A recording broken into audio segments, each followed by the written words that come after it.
All right. In this video, I just want to go through and offer some tips, suggestions, and ideas on helping you prepare your home for real estate photos. And just side note, preparing for a photo shoot and a video shoot is similar, but there are some minor differences. So we'll cover how to prepare for a video shoot, and then even preparing for a walkthrough is a little bit different. Like on photo shoots, you want to leave the lights off. Video shoot, you want to leave the lights on. And for a walkthrough, you want to leave the lights on. So different situations calls for just a few minor changes to get ready for those situations. But these photos are just going to take us through some ideas. And want to let you know we're going to shoot at least 3 photos on the front of the house. We're going to do one to the right, one to the left, one down the middle, and then we may do a couple of photos walking up to the front door. So we're going to see everything. So before the photographer shoots the house, you may just want to stand in the front of the yard, stand to the right, stand to the left, stand right down middle, and see what you're seeing. You know, if you've got any trash cans or anything like that outside, you want to hide those in the garage, get them out of sight.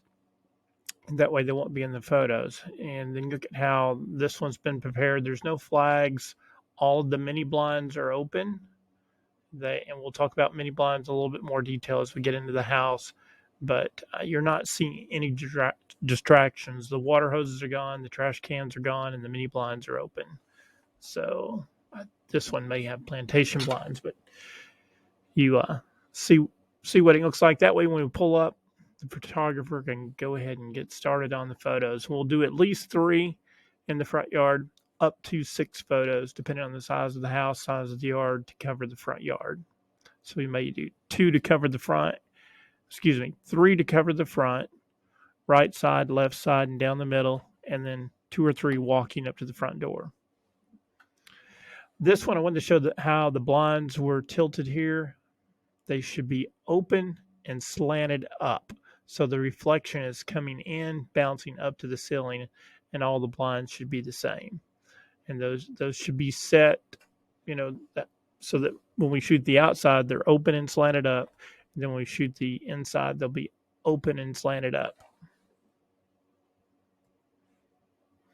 Just another reminder that this is a photo coming up to the front door. We may do that photo for your house. So whatever's there is going to capture that. You don't want any security flags, water hoses, shovels, rakes. You want all those things to be gone.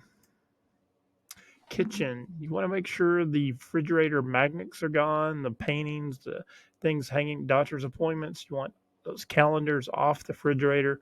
Tuck those away so they're not on the refrigerator. This is a good example of mini blinds again. They're open, but they're slanted up, so the light is coming in.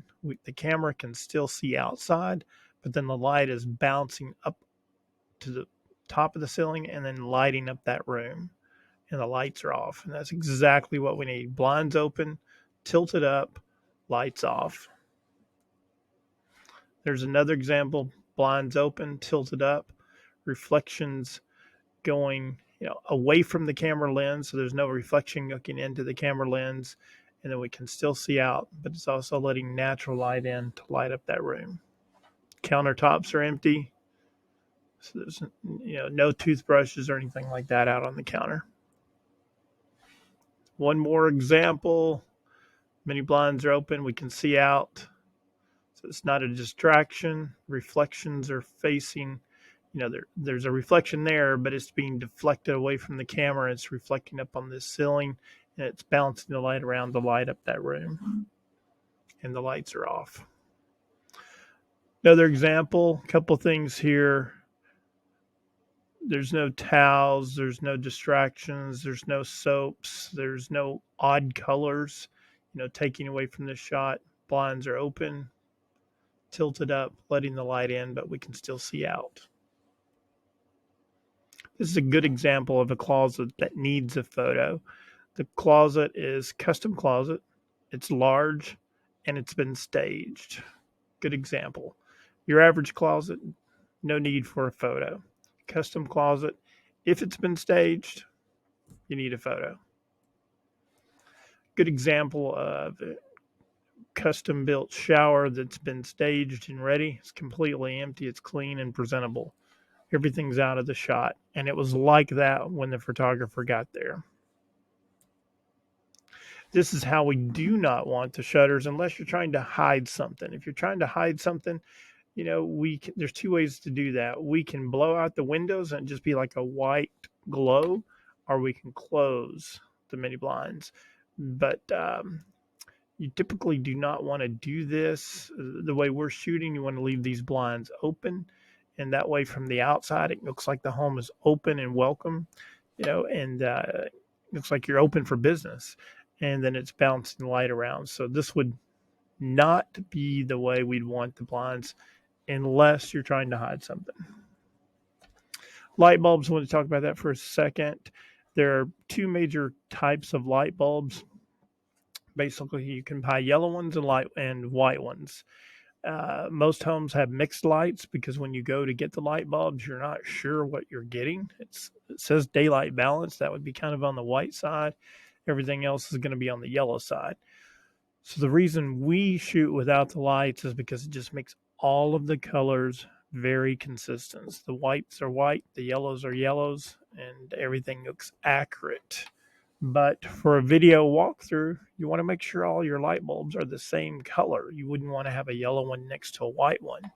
So when purchasing your light bulbs, just be sure to pay attention to the color balance or the kelvins or the descriptions. You want the white daylight balance is going to be on the blue white side. Everything else is going to be on the yellow side. So just pay attention to that when you're purchasing light bulbs.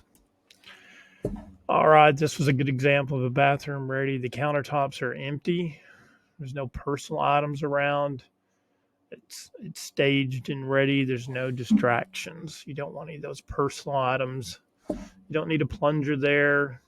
Toilet bowl cleaner, toothbrushes, shavers, razors, towels. You just really don't need that in the picture. Plants.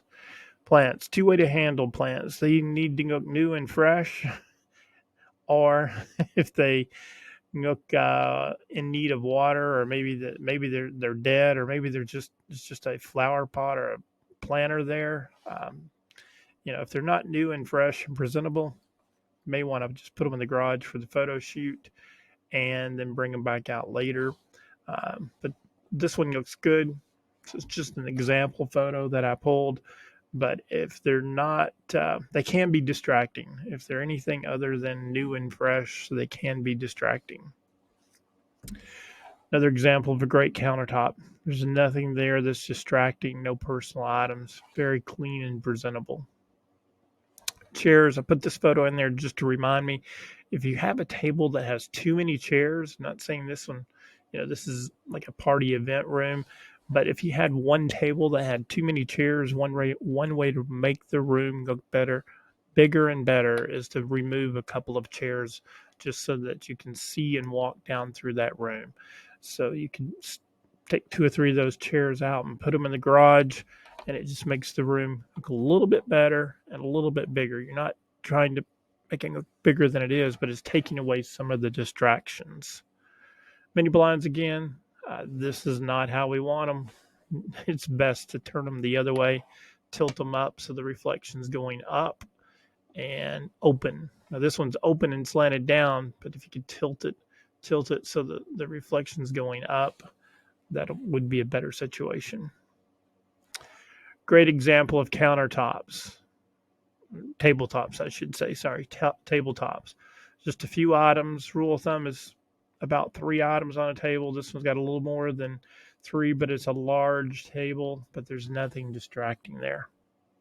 Another example of tabletops. Four items, they all go together. The heights vary, so it creates kind of a triangle effect there, and there's nothing distraction. All the colors go together. If you understand the color wheel, that is a good thing to understand. If you don't understand it, it can be a dangerous thing.